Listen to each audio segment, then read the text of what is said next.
श्रीला प्रभुपाद की जय। श्री ग्रंथराज श्रीमद् भगवद गीता की जय। ओम अज्ञानतिमिरन्धस्य ज्ञानञ्जनशलाकया चक्षुरुन्मिलितं येन तस्मै श्रीगुरुवे नमः। श्रीचैतन्यमनोभीष्टं स्थापितं येन भूतले स्वयं रूपं कदा मह्यं ददाति स्वपदान्तिकम्। वन्दे श्रीगुरु श्रीयुतपदकमलं श्रीगुरून् वैष्णवांश्च श्रीरूपं सग्रजातं सहगण रघुनाथान्वितं सजीवम् साधुत सावधूतं परिजनसहितं श्रीकृष्णचैतन्यदेवं श्रीराधाकृष्णपादां सहगण ललिता श्रीविशाखांश्चवा। हे कृष्ण करुणा सिंधु दीनबंधु जगतपते गोपेश गोपिका कांत राधा कांत नमस्तुते। तप्त कंचन गौरांगड़ी राधे वृंदावनेश्वरी वृषभानुसुते देवी प्रणमामि हरिप्रिये। वाञ्छाकल्पतरुभ्यश्च कृपा सिन्धुभ्येव च पतितानां पावनेभ्यो वैष्णवेभ्यो नमो नमः। नमः ओं विष्णुपादाय कृष्णपृष्ठाय भूतले श्रीमते भक्तिवेदांत स्वामीति नामिने।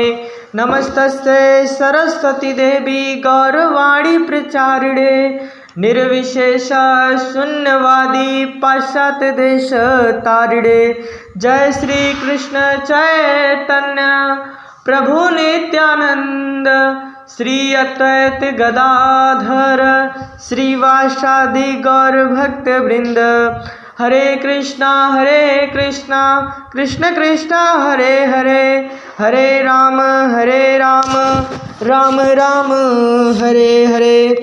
श्री राधा रानी की जय, कृष्ण भगवान की जय, गुरु महाराज की जय, श्रीला प्रभुपाद की जय, आपसे वैष्णव भक्त वृंद की जय, ग्रंथराज श्रीमद् भगवद गीता की जय। तो अब हम लोग का इंट्रोडक्शन चल रहा है पेज नंबर 6। तो भगवद गीता क्या है? भगवद गीता का प्रयोजन मनुष्य को भौतिक संसार के अज्ञान से उबारना है। प्रत्येक व्यक्ति अनेक प्रकार की कठिनाइयों में फंसा रहता है। जिस प्रकार अर्जुन भी कुरुक्षेत्र में युद्ध करने के लिए कठिनाई में था, अर्जुन ने श्री कृष्ण भगवान की शरण ग्रहण कर ली। फलस्वरूप इस भगवद गीता का प्रवचन हुआ। तो सबसे पहले हमें समझना चाहिए कि भगवद गीता है क्या, और भगवद गीता का जो रिलेशन हमारे जीवन से, इस मनुष्य के भौतिक जीवन से जो रिलेशन है वो किस लिए है। तो भगवद गीता हमारे भगवान श्री कृष्ण के मुख से निकली हुई हम लोगों मनुष्यों के लिए एक बहुत बड़ा गीत है, जिससे हम इस संसार के दुखों से, इस भव माया बंधन से, जन्म जरा व्याधि के चक्कर से, चंगुल से हम छूट सकते हैं। वो साधन है भगवद गीता। वो अस्त्र है जिससे हम इस भव बंधन के, इस संसार के माया जाल को काट सकते हैं। इस माया जाल से हम लोग निकल सकते हैं। और हम मनुष्यों के लिए इसका प्रयोजन बस एक ही है कि हम भगवान के दिखाए गए मार्ग पे अपनी सभी इंद्रियों को कर्म से, भक्ति से, धर्म से, हर एक स्थिति से किसकी सेवा करें? भगवान की सेवा करें। क्योंकि भगवद गीता हमारे लिए इसलिए भी ज़रूरी है, इसलिए भी इसका प्रयोजन हमारे लिए बहुत ज़रूरी है, क्योंकि हम किसी न किसी प्रकार से हम यहाँ पे फंसे हुए हैं। जैसे अर्जुन उस कुरुक्षेत्र और धर्म क्षेत्र के युद्ध में फंस गया था। उसको समझ में नहीं आ रहा मैं क्या करूं, मैं अपने बंधुओं को इस छोटे से ज़मीन के टुकड़े के लिए मारूं या ना मारूं। तब उन्होंने जाके भगवान श्री कृष्ण को शरणागति ली। तब उन्होंने भगवान से पूछा कि मैं क्या करूं। उन्हीं को साधन बना के जो भगवद गीता का ज्ञान है हमारे भगवान श्री कृष्ण ने हम लोगों तक पहुंचाया। केवल अर्जुन वरन हम में से प्रत्येक व्यक्ति इस भौतिक अस्तित्व के कारण चिंताओं से पूर्ण है। हमारा अस्तित्व ही अनास्तित्व के परिवेश में है। वस्तुतः हमें अनास्तित्व से भयभीत नहीं होना चाहिए। हमारा अस्तित्व सनातन है, लेकिन हम किसी न किसी कारण से असत में डाल दिए गए हैं। असत का अर्थ है जिससे कि जिसका अस्तित्व नहीं है। तो केवल अर्जुन ही उस मायाजाल में नहीं फंसा, मोह अर्जुन को ही नहीं आया, बल्कि इस भौतिक संसार में जितने भी व्यक्ति हैं सबको किसी न किसी प्रकार से चिंता है, सबको किसी न किसी प्रकार से चिंता है। और वो इस परिवेश की चिंता करते हैं जिसका कोई अस्तित्व ही नहीं, जो अनस्तित्व है। यहाँ पे कुछ भी परमानेंट नहीं, लेकिन हम लोग सोचते हैं सब कुछ परमानेंट है, जबकि यहाँ पे एक धूल का कण भी परमानेंट नहीं है। हम लोग सोचते हैं सब कुछ परमानेंट है, और यही सोच सोच हम भयभीत होते हैं।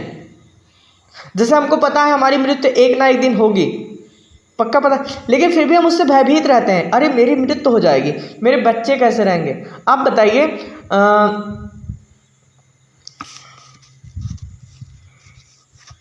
जब कोई व्यक्ति कहीं चला जाता है उसके घर में भोजन नहीं बनता है, कुछ काम रुकता है, सब कुछ होता रहता है, तो आप क्यों चिंता करते हैं। बस उसी चिंता से, उसी भाव बंधन के माया से निकालने के लिए भगवान ने हमको भगवद गीता का ज्ञान दिया। अब एक बार हमको ये आता है कि ये आता हमारे मन में कि हम लोग यहाँ इस दुखाले में हम लोग क्यों डाल दिए गए, इस दुख के संसार में हम लोग क्यों डाल दिए गए। क्योंकि ये हमारी इच्छा थी, हम लोग भगवान के पास रहते रहते ऊब गए थे। हमको लग रहा था कि इस संसार में बहुत आनंद है, लेकिन यहाँ कुछ भी आनंद नहीं है। आनंद है केवल तो हरि नाम संकीर्तन में, हरि नाम के जाप में, जो जिसका अस्तित्व है, जो सनातन है, उसमें आनंद है। जो परमानेंट है उसमें आनंद है। तो परमानेंट कौन है? हमारे भगवान श्री कृष्ण हैं, पूर्ण पुरुषोत्तम भगवान श्री कृष्ण। न उनका कोई आदि है, न उनका कोई अंत है, न उनका जन्म होता है, न मृत्यु होता है। तो वो अनंत है, उनमें आनंद है। जब उनमें अपना आनंद ढूंढेंगे तो जाके हमें आनंद मिलेगा, जो सनातन है। और जब इन टेम्परेरी चीज़ों में अपना आनंद खोजेंगे तो कभी नहीं मिलेगा, कभी भी नहीं मिलेगा। इसलिए हमें चाहिए कि हम जल्दी से जल्दी भगवान श्री कृष्ण के शरणागति में होके इस भगवद गीता के ज्ञान को अपने जीवन में उतारें। आगे लिखते हैं प्रभुपाद जी, कष्ट भोगने वाले अनेक मनुष्यों में केवल कुछ ही ऐसे हैं जो वास्तव में यह जानने के जिज्ञासु हैं कि वे क्या हैं, वे इस विषम स्थिति में क्यों डाल दिए गए। तो यहाँ पे देखिए, सबसे बड़ा पॉइंट ये है कि हम लोग कष्ट भोग रहे हैं, हमें बीमारी पता है हमारी, लेकिन हम इसके बारे में जानने के लिए वो नहीं हो रहे हैं, इसके बारे में हम जानने के लिए उत्सुक नहीं हो रहे हैं।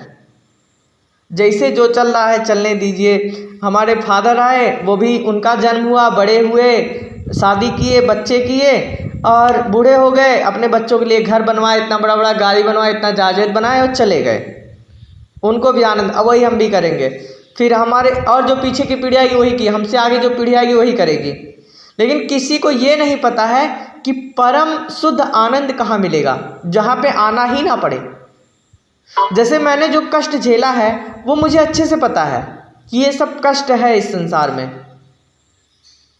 तो मैं अपने बच्चों को उस कष्ट में क्यों डालूं। मुझे उस कष्ट से निकलने का मार्ग चाहिए ना, तो वो मार्ग मुझे कहाँ मिलेगा। जब ये क्वेश्चन हमारे मन में आ जाए कि इस संसार से, भौतिक माया से, बंधन से, जन्म जरा व्याधि के चक्कर से हम कैसे निकलें, इसके जानने की जब जिज्ञासा हमारे अंदर उत्पन्न होगी, तब समझ लीजिए कि हम सही मार्ग पे चल रहे हैं। और इस विषम स्थिति में हमें यहाँ दुखाले में क्यों भेजा गया। जब किसी के मन में कोई क्वेश्चन उठता है तब जाके उसका उत्तर आता है। जैसे होता है ना कि जब गलतियां होती हैं तब गलतियों को सुधारा जाता है, जब गलतियां होती हैं तभी गलतियों को सुधारा जाता है। कहीं अच्छाई है तो कहीं बुराई भी है। अगर आपका बल्ब फ्यूज नहीं होगा तो आप दूसरा कैसे लगाएंगे। अगर आपको बीमारी नहीं हो दवा क्यों खाएंगे। तो सेम उसी प्रकार है, यहाँ पे आए हैं तो यहाँ पे हमें ये चीज़ सोचना है कि यहाँ से कैसे निकले हम, और उसको निकलने का मार्ग एक ही है, श्रीमद् भगवद गीता। जो भगवान ने अपने मुख से पूरा एग्जाम्पल दे दिया है कि कैसे तुम इस माया जाल से, इस दुखालय से कैसे निकल सकते हो। पूरा एकदम एक बढ़िया सा बुक लिख के गए हैं, पूरा अपने मुख द्वारा बोले हैं, समझाए हैं। किसके माध्यम से? अर्जुन के माध्यम से। लेकिन हम लोग क्या है, समझना नहीं चाहते हैं। जैसे होता है ना कि स्कूल में हम लोग जब किसी एग्जाम के लिए, जैसे दरोगा बनना है तो दरोगा बनने के लिए हमें एग्जाम क्वालिफाई करना पड़ेगा। तो उस दरोगा बनने के लिए हमें कौन कौन सी बुक पढ़नी है ये पहले से निश्चित रहता है कि ये बुक पढ़नी है और तभी जाके हम दरोगा बन पाएंगे। तो उस बुक को किसी ने लिखा है और जिसने लिखा है शायद वो दरोगा ही रहा हो या फिर उससे उच्च लेवल का रहा हो। उसके सिलेबस को हम पढ़ रहे हैं तभी जाके हम फिर दरोगा बनने की तैयारी कर सकते हैं।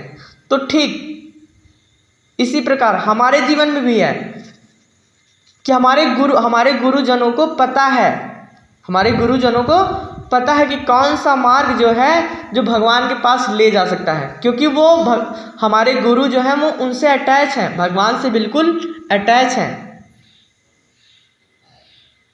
और भगवान को भी पता था कि इन भौतिक संसार के मनुष्यों को मेरे पास कैसे आ सकते हैं, इनके लिए मुझे मार्ग बनाना पड़ेगा तब ये मेरे पास आ सकते हैं। तो पहले श्री कृष्ण भगवान ने इस भगवद गीता का ज्ञान दिया, फिर हमारे लिए गुरु परंपरा, हमारे गुरु लोग प्रपाद जी को चैतन्य महाप्रभु स्वयं आए, भगवान श्री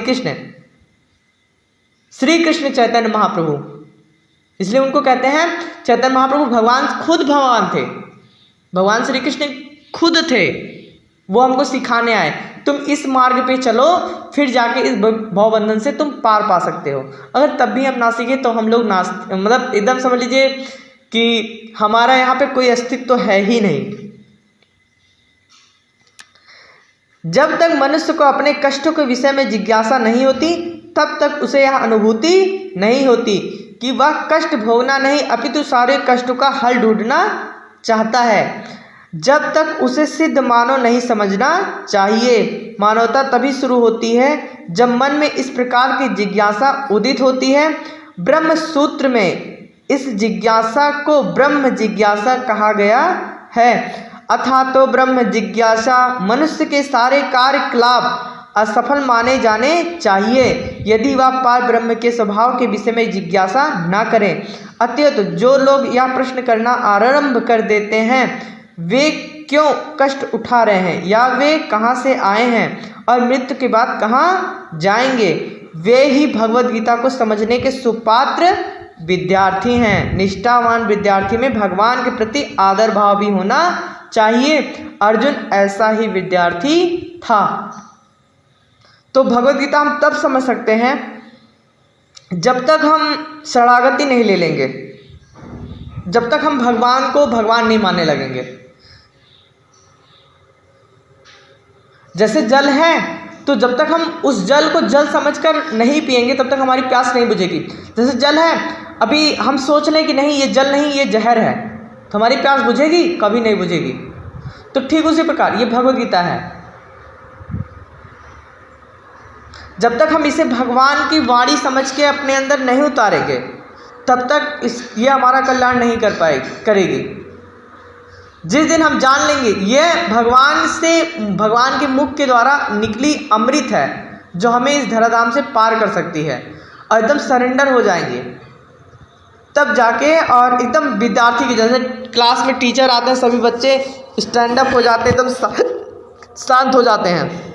और जो टीचर पढ़ाते हैं बहुत ध्यान से सुनते हैं और ध्यान से सुनने के बाद उसको कॉपी पे नोट करते हैं, उसके बाद घर आके याद करते हैं और फिर आगे जाके उसी का एग्ज़ाम देते हैं। तो ऐसे विद्यार्थी आगे जाके पास होते हैं। नहीं बाकी जो विद्यार्थी उस टीचर जो पढ़ाता है उसको नोट नहीं बनाते हैं, उसको याद नहीं करते हैं, उसका बार बार रिवीजन नहीं करते, वो फेल हो जाते हैं एग्ज़ाम में। तो हमें क्या करना है? तो हमें भगवद गीता को अपने गुरुजनों से सुनना है, फिर उसे नोट बनाना है अपने जीवन में और उसे फिर अपने जीवन में उतारना है और दिखाए गए मार्ग पे हमें चलना है। हरि नाम संकीर्तन करना है, भगवान नाम का प्रचार करना है, जाप करना है, फिर जाके हमको एग्ज़ाम देना है, फिर जाके हम पास हो पाएंगे। तब जाके हम लोग की क्या होगी? गोलोक वृंदावन धाम में एंट्री होगी, जहाँ पे परम आनंद है। वहाँ सब कुछ परमानेंट है, वहाँ कुछ भी टेम्परेरी नहीं है, वहाँ सब कुछ परमानेंट है। वहाँ बिजली नहीं जाती, वहाँ एसी बंद नहीं होता, वहाँ सब कुछ परमानेंट चलता रहता है। तो हमें उस अर्जुन की तरह विद्यार्थी बनना पड़ेगा, जिन्होंने भगवान को अपना गुरु माना, मित्र माना, सब कुछ। लास्ट में भगवान कहते भी हैं कि तुम सब धर्मों को त्याग कर मेरी शरण ग्रहण कर लो, मैं तुम्हें इस धराधाम से पार लगा दूंगा। तो जब भगवान स्वयं कह रहे हैं तो हम उनकी बातों को कैसे झुठला सकते हैं, कैसे अविश्वास उनकी बातों पे कर सकते हैं? तो जब तक हमारे मन में ये नहीं हो, भगवान एक एक शब्द भगवद गीता का, एक एक शब्द, एक एक अक्षर भगवान के मुख से निकला हुआ है,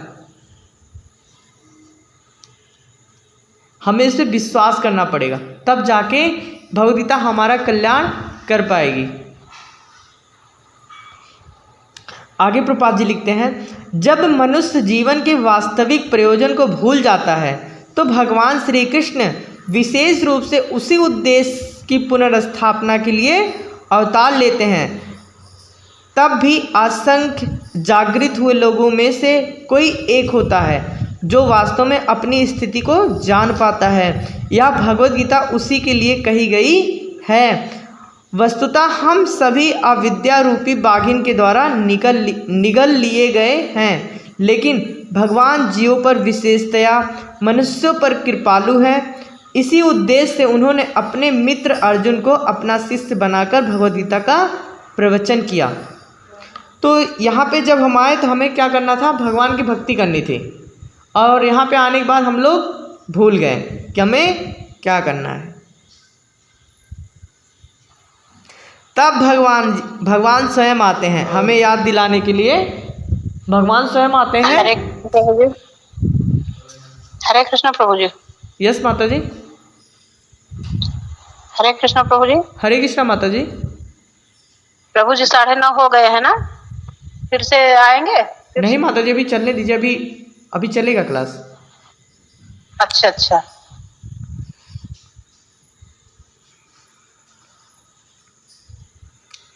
तो हाँ, तो हम लोग भूल गए थे कि हमें यहाँ पे आके क्या करना था। उसको याद दिलाने के लिए भगवान कृष्ण स्वयं आए। भगवान श्री कृष्ण भगवान स्वयं आते हैं हमें याद दिलाने के लिए कि हमारा जन्म यहाँ पे किस लिए हुआ था। यहाँ पे हमें हरिनाम लेने के लिए भेजा गया था, विग्रह सेवा करने के लिए भेजा गया था, लेकिन यहाँ पे आने के बाद हम सब कुछ भूल गए।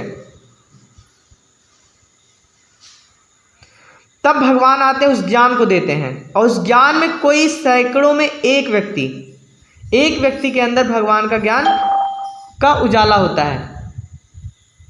उजाला होता है, उस ज्ञान रूपी पौधे का, उस बीज का रोपण होता है, और वो बीज धीरे धीरे बढ़ना शुरू करता है। उन हजारों व्यक्तियों में, लाखों व्यक्तियों में एक वो ऐसा व्यक्ति होता है जो भगवद गीता को जान पाता है, समझ पाता है, अर्जुन की तरह जान पाता है, समझ पाता है। तो ये भगवद गीता उसी के लिए कही गई है। तो लाखों में एक आप खुद बन सकते हैं अगर भगवद गीता को अपने अंदर उतारेंगे।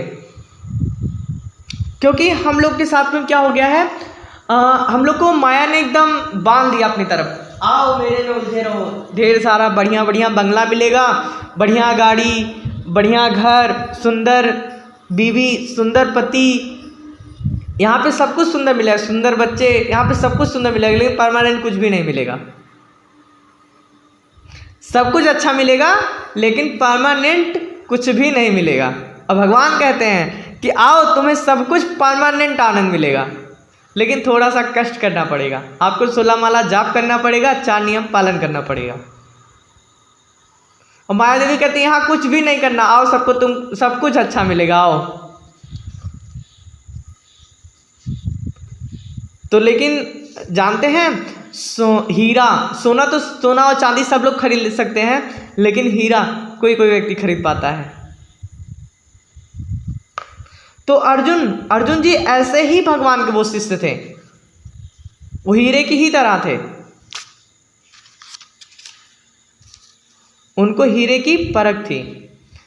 इसीलिए हमें क्या बनना है, अर्जुन जी की तरह तो हम नहीं बन सकते हम लोग, क्योंकि भगवान की कृपा बहुत बड़ी थी। भगवान के ही एक समझ लीजिए भगवान के ही द्वारा विस्तृत किया गया, हम सब भगवान के अंश हैं।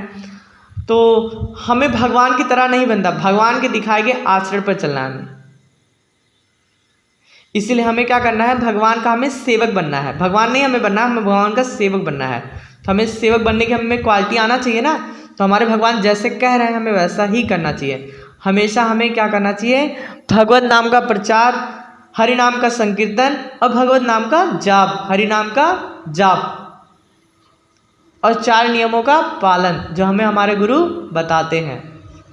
अगर ऐसा करेंगे तो निश्चित रूप से ही हम भगवद गीता के ज्ञान को समझ सकते हैं और इस धराधाम से और इस मोह माया के बंधन से, जन्म जरा व्याधि के चक्कर से हम छूट सकते हैं। तो जिसको जिसको छूटना है वो अपनी भैया तैयारी कर ले, और जिसको नहीं छूटना है वो भी अपनी तैयारी कर ले, क्योंकि एक ना एक दिन यहाँ से छूटना ही पड़ेगा। कोई भी यहाँ रह नहीं सकता, कोई भी परमानेंट यहाँ रह ही नहीं सकता। आपके पास कितना भी धन हो, कितना भी स्वर्ण हो, कितना भी हीरे हो, लेकिन आप यहाँ पे परमानेंट नहीं रह सकते। जब आपका समय आ जाएगा तो आपको जाना ही पड़ेगा। आगे कहते हैं प्रभुपाद जी, भगवान कृष्ण का पार्षद होने के कारण, यहाँ पे देखिए भगवान कृष्ण के जो थे वो पार्षद थे अर्जुन जी। अर्जुन समस्त अज्ञान अविद्या से मुक्त था, लेकिन कुरुक्षेत्र के युद्ध स्थल में उसे अज्ञान में डाल दिया गया ताकि वह भगवान श्री कृष्ण से जीवन की समस्याओं के विषय में प्रश्न करे, जिससे भगवान उनकी व्याख्या भावी पीढ़ियों के मनुष्यों के लाभ के लिए कर दें और जीवन की योजना का निर्धारण कर दें। तब मनुष्य तदनुसार कार्य कर पाएगा और मानव जीवन के उद्देश्य को पूर्ण कर पाएगा। तो यहाँ पे भगवान ने अर्जुन जी को भगवद गीता नहीं सुनाई, अर्जुन जी के माध्यम से हम लोगों को भगवद गीता सुनाई, ताकि हम उसका अनुसरण करें और अपने जीवन में उतारें और इस अपने मानव जीवन का उद्देश्य जो है, हमारे मानव जीवन का जो कार्य है उसको पूरा करें। भगवान ने लीला रची थी, क्योंकि अर्जुन जी को माया नहीं आ सकती थी, क्योंकि वो भगवान के पार्षद थे, उन्हें कभी अज्ञान हो ही नहीं सकता था, वो अज्ञान से मुक्त थे। लेकिन कुरुक्षेत्र के युद्ध स्थल में उन्हें अज्ञान में डाला गया, किस लिए, ताकि भगवान लीला कर सकें और उनके माध्यम से हम लोगों को भगवद गीता का ज्ञान दे सकें। तो भगवान ने हमारे कल्याण के लिए, हमें अपने पास बुलाने के लिए ऐसा किया, लेकिन हम लोग जाना ही नहीं चाहते हैं। हमें तो यहाँ मतलब सुंदर घर, सुंदर गाड़ी, सुंदर बीवी के साथ में रहना है। तो यही सब समस्या हमारे लिए कि हम लोग छोटी छोटी चीज़ों को आनंद मानते हैं। आगे प्रभुपाद जी लिखते हैं, भगवद गीता की विषय वस्तु में 5 मूल सत्यों का ज्ञान निहित है। सर्वप्रथम ईश्वर के विज्ञान की ओर, फिर जीवों की स्वरूप स्थिति की विवेचना की गई है। ईश्वर का अर्थ है नियंता और जीवों का अर्थ है नियंत्रित। यदि जीव यह कहे कि वह नियंत्रित नहीं अपितु स्वतंत्र है तो वह पागल है। समझ रहे हैं क्या कर रहे हैं भगवान? जैसे होता है ना कि बिना घुड़सवार का घोड़ा दौड़ नहीं सकता, तो हम लोग उस घोड़े की ही भांति हैं, और जब तक हमारी लगाम कोई नहीं खींचेगा सारथी बनकर, तब तक हम भाग नहीं सकते। तो भगवान श्री कृष्ण हमारे सारथी हैं और हम घोड़े हैं।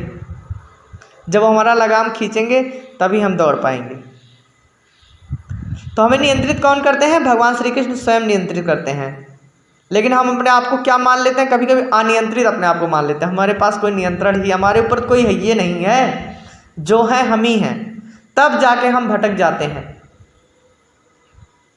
इसीलिए देखिए, जब कोई बच्चा माता पिता के बातों को फॉलो करता है, उनकी बातों को मानता है, तो उसका जीवन बहुत सुंदर तरीके से बीतता है। लेकिन वही बच्चा अगर माता पिता के बातों को ना माने, जैसे अब पिता कहे कि बेटा शराब मत पीना, माता कहे सिगरेट मत पीना, बीड़ी मत पीना, लेकिन वो बच्चा उसी कार्य को जबरदस्ती करे क्योंकि उसमें उसको आनंद मिल रहा है, तो क्या वो आगे चल के सुखी रह पाएगा? कहीं कैंसर हो जाएगा, कहीं लीवर फेल हो जाएगा, कहीं मुंह सड़ जाएगा पूरा, कहीं मुंह खुलेगा ही नहीं, कहीं ब्लड नहीं बनेगा, तो ये सब समस्याएं उसको आएंगी। तो ठीक हमारे साथ में वैसा है। भगवान ने कहा है कि तुम भगवद गीता का पाठ करो, भगवद गीता को पढ़ो, अपने गुरुजनों से सीखो, भगवत नाम का प्रचार करो, हरि नाम संकीर्तन करो, मेरा नाम जपो, लेकिन वो सब हम नहीं करते हैं। जैसे यहाँ पे भौतिक संसार में माता पिता अपने पुत्र को समझाते हैं, तो वो सब नहीं करते हैं। वही उसी पुत्र की भांति हम लोग क्या करते हैं, इस भौतिक संसार के छोटे छोटे लाभों के चक्कर में लोग पड़े हैं। तो आगे चल के हमारे साथ भी वही समस्या है जो उस माता पिता के पुत्र को होती है। इसीलिए हमें क्या करना चाहिए, हमेशा किसी न किसी के नियंत्रण में रहना चाहिए। पहले हमें अपने माता पिता के नियंत्रण में रहना चाहिए, उसके बाद फिर हमें अपने गुरु के नियंत्रण में रहना चाहिए कि गुरु जो कहेंगे उतना ही सही है। गुरु हमारे जितना हमारी लगाम खींचेंगे हम उतना भी भागेंगे, हम अनवसर नहीं भागेंगे। उसके बाद फिर हमारा नियंत्रण किसके हाथों में चला जाएगा, हमारे भगवान श्री कृष्ण के अंदर, उनके हाथों में चला जाएगा। पहले माता पिता, फिर हमारे मेंटर, फिर हमारे शिक्षा गुरु, फिर हमारे गुरु दीक्षा गुरु, जो हमें हर एक प्रकार से ज्ञान देते हैं।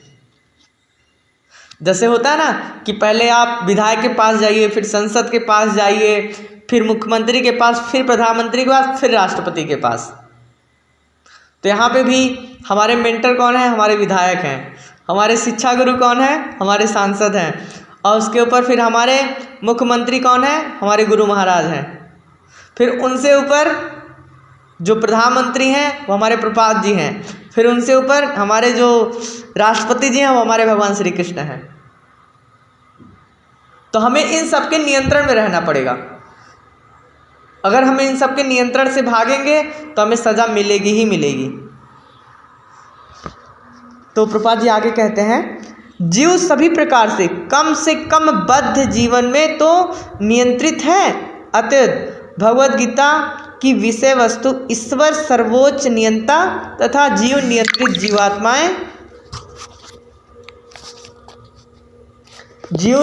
जीवात्माएं से संबंधित हैं। इसमें प्राकृतिक भौतिक प्रगति, काल, समस्त ब्रह्मांड की कालवधि या प्रकृति का प्रकटय तथा कर्म कार्यकलाप की भी व्याख्या है। यह दृश्य जगत विभिन्न कार्यकलापों से ओतप्रोत है। सारे जीव भिन्न भिन्न कार्यों में लगे हुए हैं। भगवद गीता से हमें अवश्य सीखना चाहिए कि ईश्वर क्या है, जीव क्या है, प्रकृति क्या है, दृश्य जगत क्या है, या काल द्वारा किस प्रकार नियंत्रित किया जाता है और जीवों के कार्यकलाप क्या हैं। तो यहाँ पे हर एक वस्तु भगवान श्री कृष्ण के नियंत्रण में है और वो भगवान श्री कृष्ण जिसको जैसे चलाना चाहेंगे उसको वैसा ही चलना पड़ेगा। भले ही हम अलग अलग कैटेगरी के हों, कोई कुत्ता है, कोई बिल्ली है, कोई पेड़, कोई पौधा, कोई मनुष्य जीवन में है, कोई चींटी के जीवन में है, कोई मतलब हर एक प्रकार के, कोई तारा है, कोई बादल है, कोई सूर्य है, कोई चंद्रमा, कोई इंद्र है, हर एक देवता सबको भगवान नियंत्रण करते हैं। बस सबकी कैटेगरी अलग अलग है, लेकिन नियंत्रण कौन करता है, सब भगवान ही नियंत्रण करते हैं। इसलिए हमें समझना चाहिए कि जीव कौन है, प्रकृति क्या है, हमारे भगवान श्री कृष्ण कौन है, हमारी, तो हमें ये सब सीखना पड़ेगा। और ये सब सीखने के लिए हमें क्या करना पड़ेगा, भगवद गीता को पढ़ना पड़ेगा या फिर अपने गुरु महाराज से हमें सुनना पड़ेगा। आगे प्रपात जी कहते हैं, तो 2 मिनट बाद क्लास डिस्कनेक्ट हो जाएगी, तो आप लोग प्लीज़ दोबारा ज्वाइन कीजिएगा।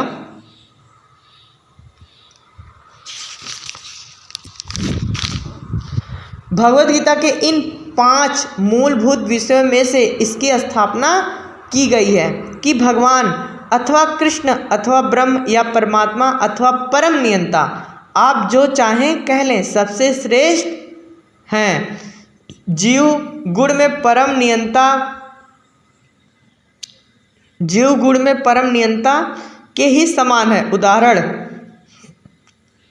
जैसा कि भगवद गीता के विभिन्न अध्याय में बताया जाएगा, भगवान भौतिक प्रकृति के समस्त कार्यों के ऊपर नियंत्रण रखते हैं। भौतिक प्रकृति स्वतंत्र नहीं है, वह परमेश्वर के निर्देशन में कार्य करती है।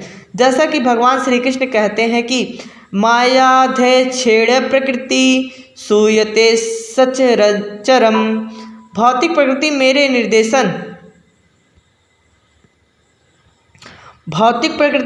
मेरे निर्देशन में कार्य करती है। जब हम दृश्य जगत में आश्चर्यजनक घटनाएं घटते देखते हैं तो हमें यह जानना चाहिए कि इस दृश्य जगत के पीछे एक नियंता है। बिना नियंत्रण के किसी का प्रकट होना संभव नहीं है। नियंता को न मानना बचपना है। उदाहरणार्थ, एक बालक सोच सकता है कि स्वचालित यान विचित्र होता है क्योंकि यह बिना घोड़े के या खींचने वाले पशु से चलता है, किंतु अभिज्ञ व्यक्ति स्वचालित यान की अभियांत्रिक व्यवस्था से परिचित होता है।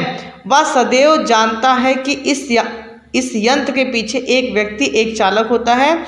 इसी प्रकार परमेश्वर वह चालक है जिसके निर्देशन में सब कार्य। Goodbye.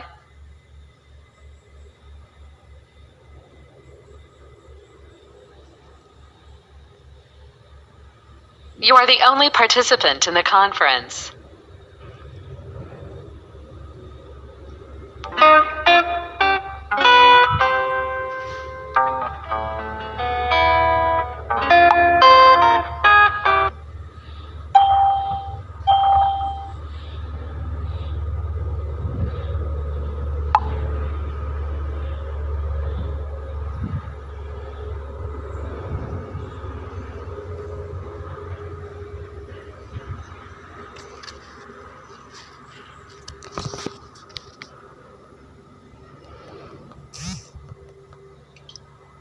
वाञ्छाकल्पतरुभ्यश्च कृपा सिन्धुभ्य एव च पतितानां पावनेभ्यो वैष्णवेभ्यो नमो नमः। नमः विष्णुपादाय कृष्णपृष्ठाय भूतले श्रीमते भक्तिवेदांत स्वामीति नामिने नमस्तस्यै सरस्वती देवी गौरवाणी प्रचारिणे निर्विशेष शून्यवादी पाश्चात्य देश तारिणे। जय श्री कृष्ण चैतन्य प्रभु नित्यानंद श्री अद्वैत गदाधर श्रीवासादि गौर भक्त वृंद। हरे कृष्णा कृष्ण कृष्णा हरे हरे, हरे राम राम राम हरे हरे। श्री राधा रानी की जय, श्री कृष्ण भगवान की जय, शिला प्रभुपाद की जय, शिला गुरु महाराज की जय।